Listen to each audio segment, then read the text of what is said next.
we get more than 2,000 likes at this videos, we will upload more patriotic news. Sessions slams Philadelphia over sanctuary city policy.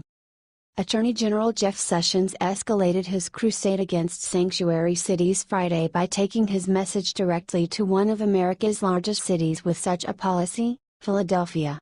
In a 20-minute speech delivered at the U.S. Attorney's Office as protesters rallied outside, Sessions argued that efforts to shield undocumented immigrants from federal law enforcement put the public at risk and hamper the drive to combat violent gangs.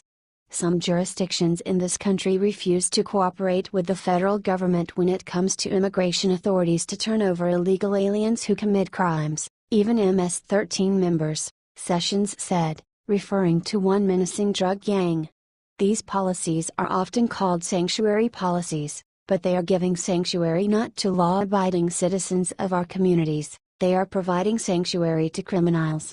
Sessions has railed against the policies for years, well before he became Attorney General in February.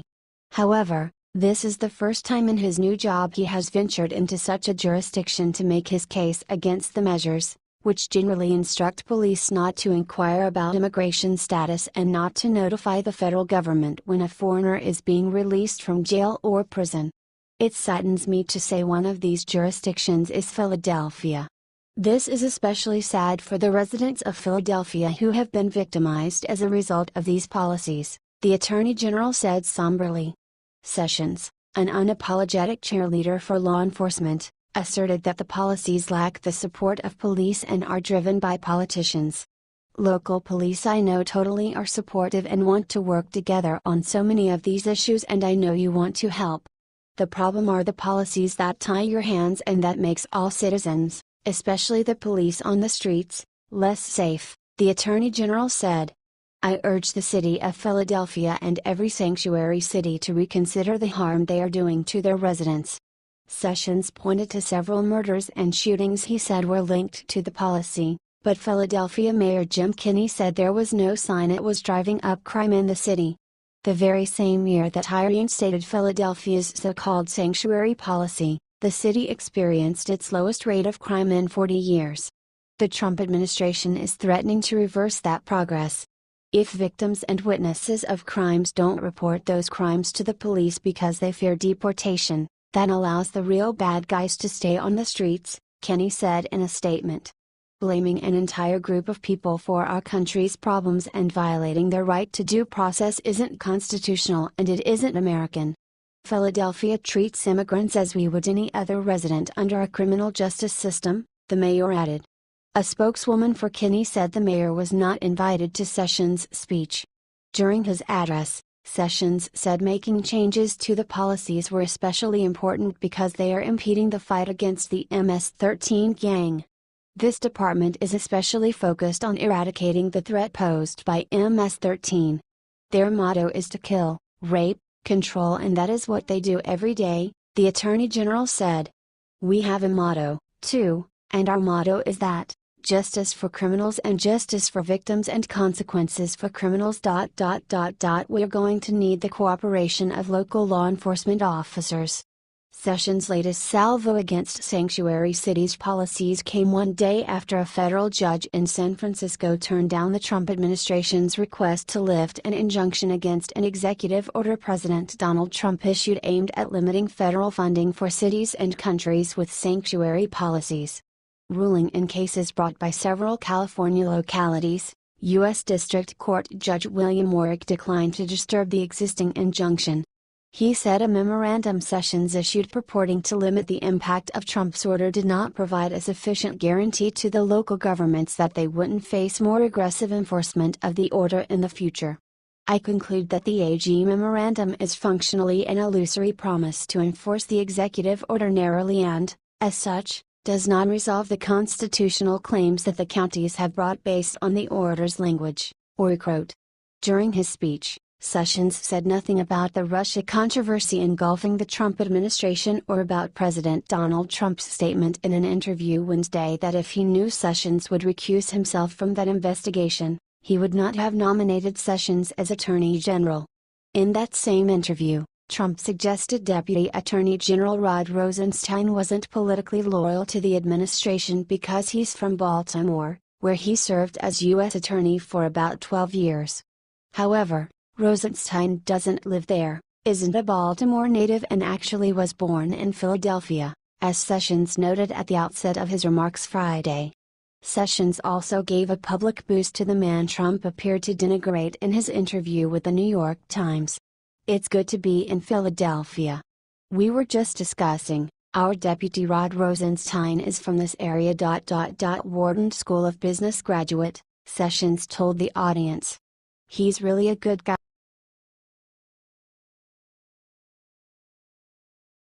Brexit woe. London's still calling US bankers even as they prepare to flee. Nord Anglia International School Dublin is not even scheduled to open until September 2018, but its slots are already going fast thanks to some of the wealthiest foreigners in the region, American bankers. 3 US banks operating in London have contacted the school in Ireland about the prospect of enrolling their employees' children. One bank this month asked for 50 slots, which go for an average of €20,000, or $23,000, a pop, said project manager David Quigley.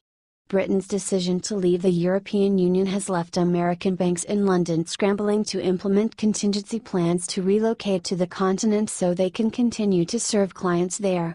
Trouble is, many bankers are reluctant to leave what has long been Europe's uncontested financial capital.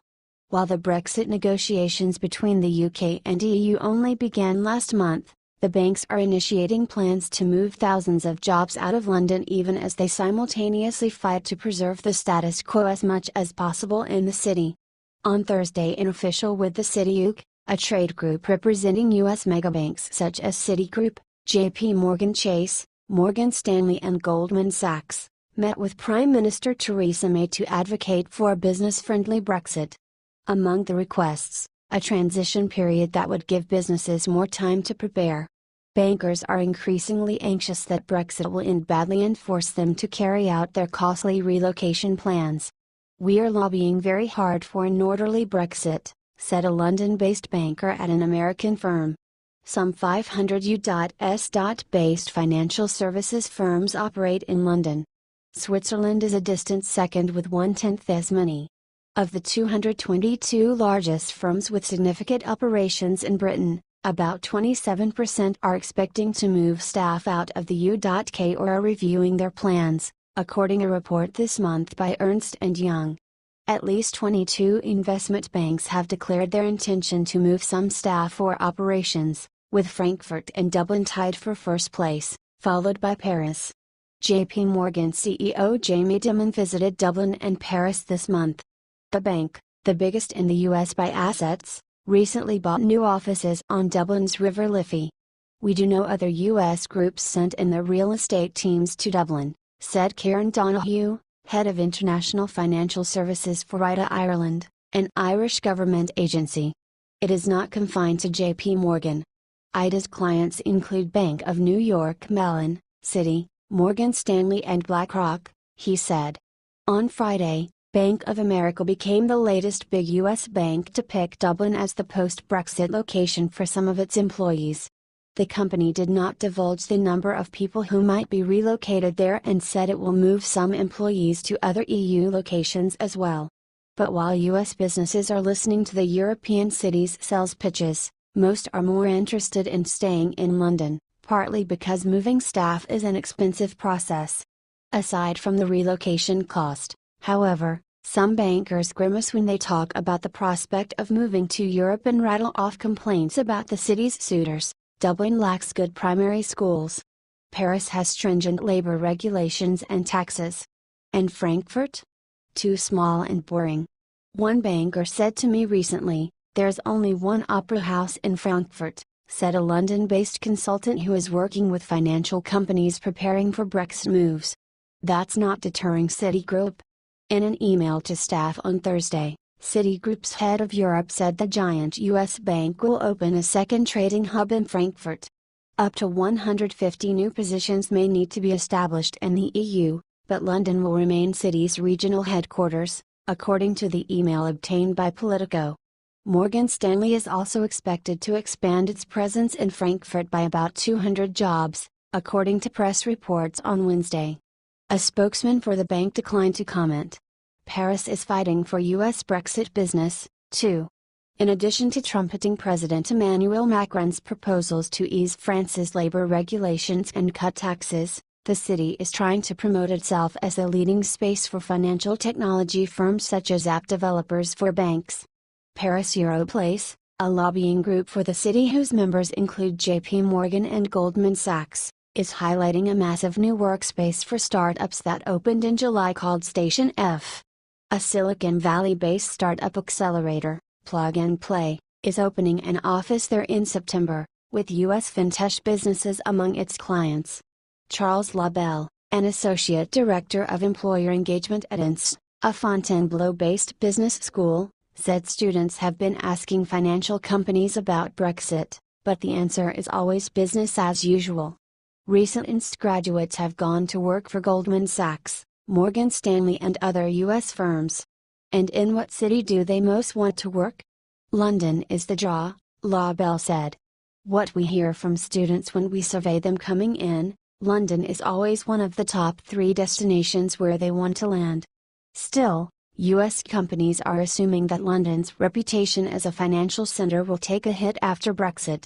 Miles Selleck, the CityUK's CEO, said his group is going around Europe to plead its case for a favorable Brexit with lawmakers, including one recently with the members of Germany's Legislative Finance Committee. There is absolutely no sense of complacency, Selleck